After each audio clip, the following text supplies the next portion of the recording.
Hello again and welcome back to Storytime with Susie. We are now on chapter 9 of The Wind in the Willows. So previously we were with Toad and his adventures, how he managed to escape from jail and the things that he got up to following his escape. And now we're back with Rat. So we're not sure what Toad's up to now. The last we heard of him, he had managed to escape and the train driver had helped him escape from the train. Because they were being pursued by the police. But we don't know what's happened to him next. We'll find out a bit more about that maybe next time. But now chapter 9 is titled Wayfarers All. The water rat was restless, and he did not exactly know why.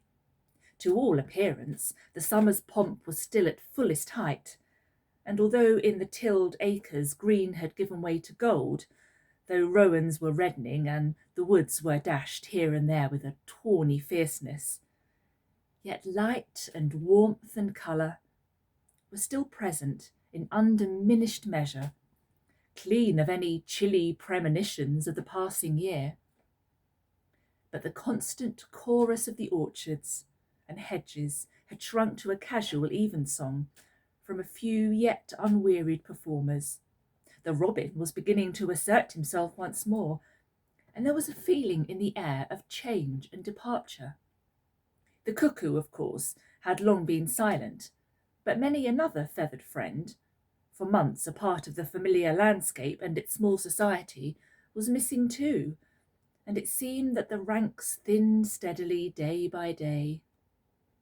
Rat, ever observant of all winged movement, saw that it was taking a daily southing tendency, and even as he lay in bed at night, he thought he could make out, passing in the darkness overhead, the beat and quiver of impatient pinions obedient to the peremptory call.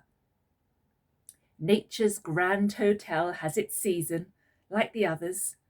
As the guests, one by one, pack, pay, and depart, and the seats at the table d'hote shrink pitifully at each succeeding meal, as suites of rooms are closed, carpets taken up, and waiters sent away, those boarders who are staying on until the next year's full reopening cannot help being somewhat affected by all these flittings and fleeings and farewells, this eager discussion of plans, routes, and fresh quarters, this daily shrinkage in the stream of comradeship. One gets unsettled, depressed, and inclined to be querulous. Why this craving for change? Why not stay on here quietly, like us, and be jolly? You don't know this hotel out of season, and what fun we have among ourselves, we fellows who remain and see the whole interesting year out. All very true, no doubt, the others always reply. We quite envy you, and some other year perhaps, but just now we have engagements. And there's the bus at the door, and our time is up. So they depart with a smile and a nod, and we miss them and feel resentful. The rat was a self-sufficing sort of animal, rooted to the land, and whoever went, he stayed. Still, he could not help noticing what was in the air and feeling some of its influence in his bones. It was difficult to settle down to anything seriously with all this flitting going on. Leaving the waterside, where rushes stood thick and tall in a stream that was becoming sluggish and low, he wandered country wards, crossed a field or two of pasturage, already looking dusty and parched, and thrust into the great sea of wheat, yellow, wavy, and murmurous, full of quiet motion and small whisperings. Here he often loved to wander, through the forest of stiff, strong stalks that carried their own golden sky away over his head, a sky that was always dancing, shimmering softly, talking or swaying strongly to the passing wind, and recovering itself with a toss and a merry laugh. Here, too, he had many small friends, a society complete in itself, leading full and busy lives, but always with a spare moment to gossip and exchange news with a visitor. Today, however, though they were civil enough, The field mice and harvest mice seemed preoccupied. Many were digging and tunnelling busily. Others, gathered together in small groups, examined plans and drawings of small flats, stated to be desirable and compact, and situated conveniently near to the stores. Some were hauling out dusty trunks and dress baskets. Others were already elbow deep packing their belongings, while everywhere piles and bundles of wheat, oats, barley, beech mast and nuts lay about ready for transport. "Here's old Ratty," they cried as soon as they saw him. "Come and bear a hand, Rat, and don't stand about idle." "What sort of games are you up to?" said the Water Rat severely. "You know it isn't time to be thinking of winter quarters yet, by a long way." "Oh, yes, we know that," explained a field mouse rather shamefacedly.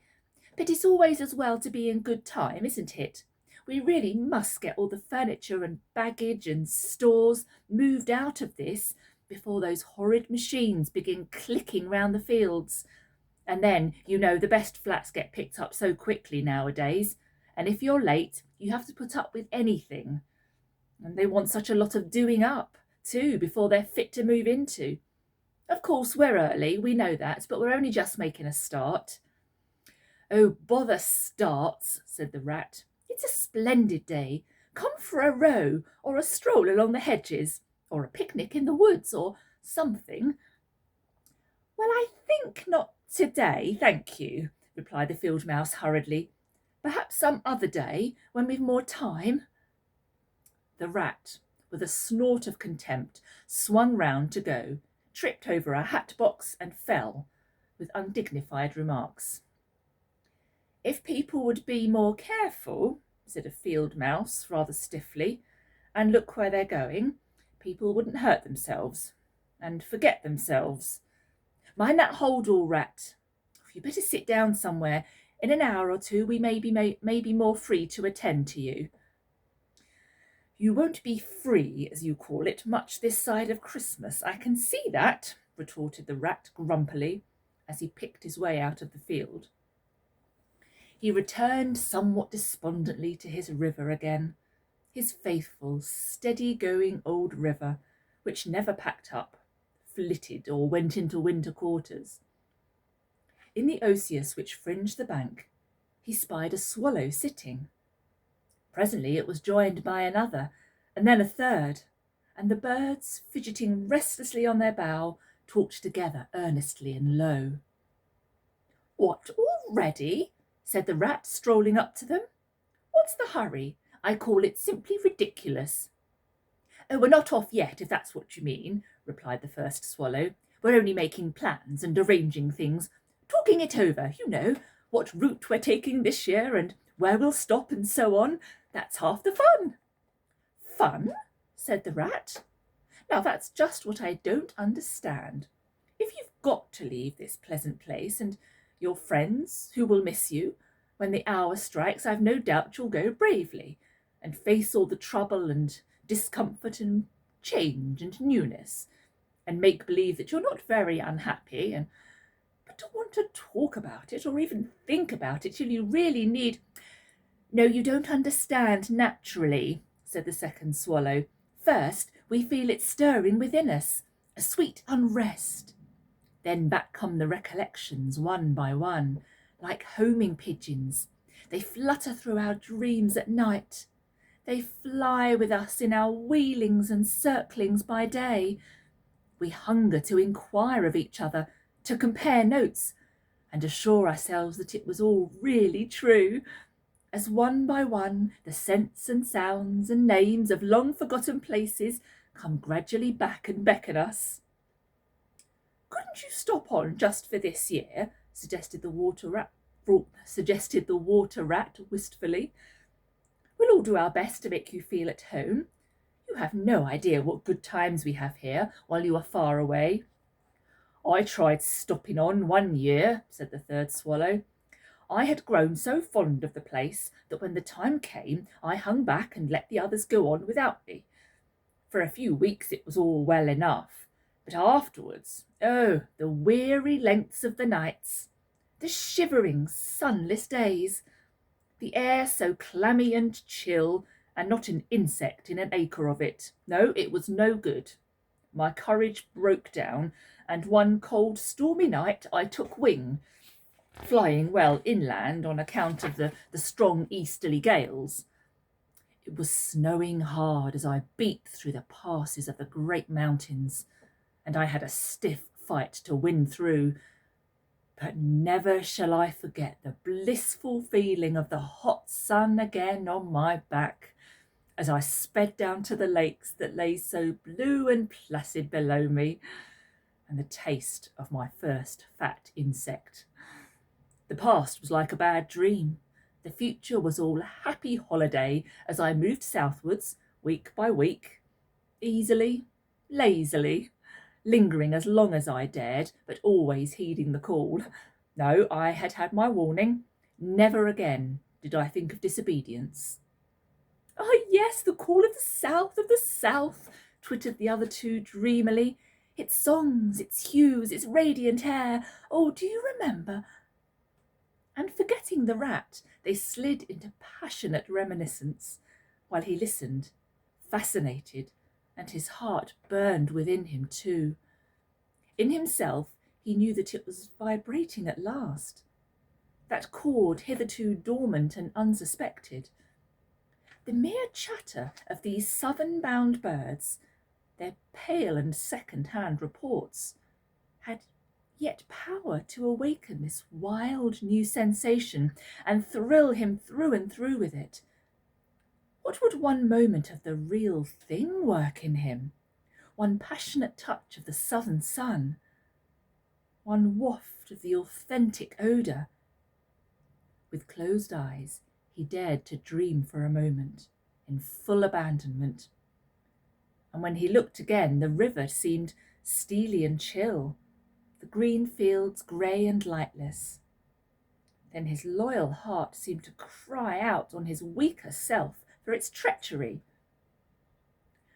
"Why do you ever come back then at all?" he demanded of the swallows jealously. "What do you find to attract you in this poor drab little country?" "And do you think," said the first swallow, "that the other call is not for us too in its due season? The call of lush meadow grass, wet orchards, warm insect-haunted ponds, of browsing cattle, of haymaking and all the farm buildings clustering round the house of the perfect eaves." "Do you suppose," asked the second one, "that you are the only living thing that craves with a hungry longing to hear the cuckoo's note again?" "In due time," said the third, "we shall be homesick once more for quiet water lilies swaying on the surface of an English stream.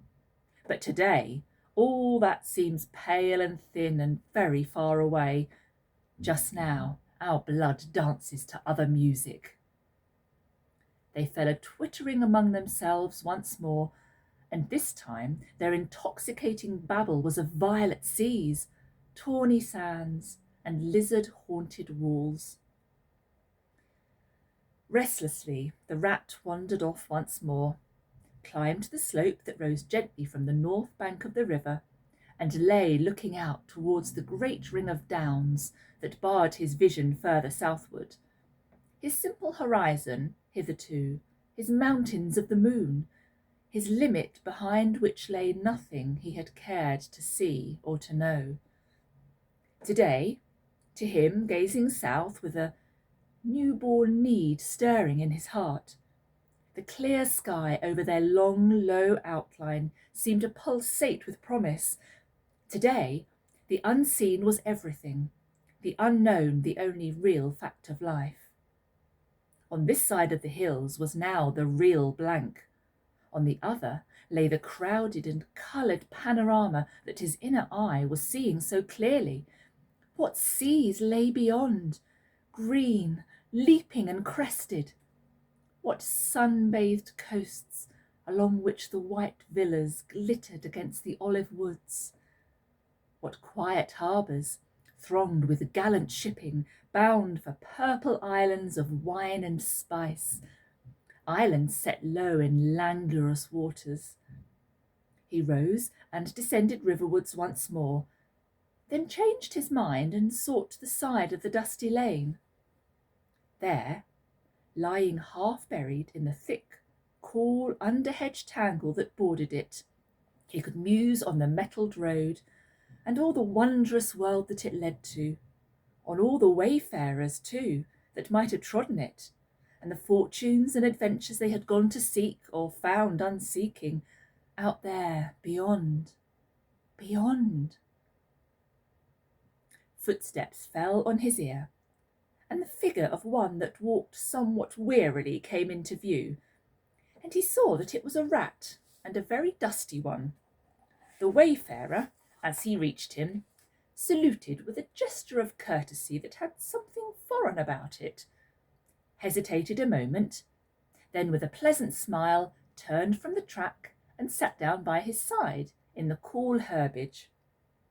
He seemed tired, and the rat let him rest unquestioned, understanding something of what was in his thoughts, knowing too the value of all animals attached at times to mere silent companionship, when the weary muscles slacken and the mind marks time. The wayfarer was lean and keen-featured, and somewhat bowed at the shoulders. His paws were thin and long, his eyes much wrinkled at the corners, and he wore small gold earrings in his neatly set, well-shaped ears. His knitted jersey was of a faded blue. His breeches, patched and stained, were based on a blue foundation, and his small belongings that he carried were tied up in a cotton handkerchief. When he had rested a while, the stranger sighed, snuffed the air, and looked about him. "That was clover, that warm whiff on the breeze," he remarked, "and those are cows we hear cropping the grass behind us, and blowing softly between mouthfuls. There is a sound of distant reapers, and yonder rises a blue line of cottage smoke against the woodland. The river runs somewhere close by, for I hear the call of a moorhen, and I see by your build that you're a fresh-water mariner. Everything seems asleep, and yet going on all the time. It is a goodly life that you lead, friend. No doubt the best in the world, if only you are strong enough to lead it." "Yes, it's the life, the only life to live," responded the water rat dreamily, and without his usual whole-hearted conviction. "I did not exactly say that," replied the stranger cautiously, "but no doubt it's the best. I've tried it, and I know.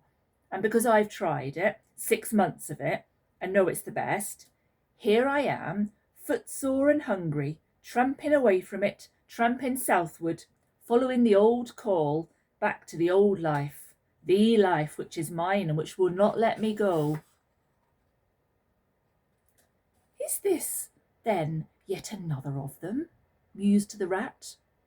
"And where have you just come from?" he asked. He hardly dared to ask where he was bound for. He seemed to know the answer all too well. "Nice little farm," replied the wayfarer briefly. "Up along in that direction." He nodded northwards. "Never mind about it. I had everything I could want, everything I had any right to expect of life and more, and here I am. Glad to be here all the same, though, glad to be here. So many miles further on the road, so many hours nearer to my heart's desire."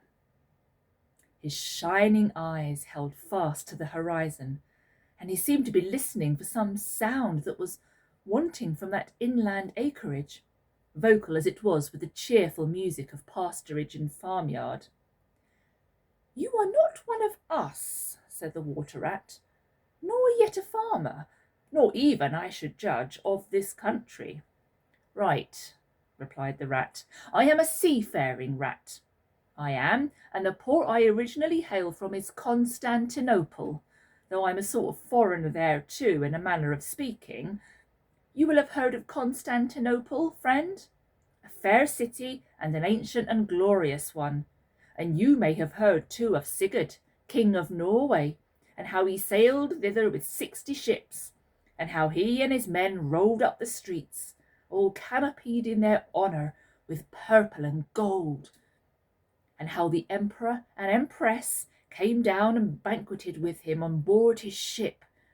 When Sigurd returned home, many of the Northmen remained behind and entered the emperor's bodyguard, and my ancestor, a Norwegian born, stayed behind too, with the ships that Sigurd gave the emperor. Seafarers we have ever been, and no wonder. As for me, the city of my birth is no more my home than any pleasant port between there and the London River. I know them all, and they know me. Set me down on any of their quays or foreshores, and I am home again. And that's where we shall leave Rat and the Water Rat for today, and we will catch up with the rest of their story tomorrow. Bye for now.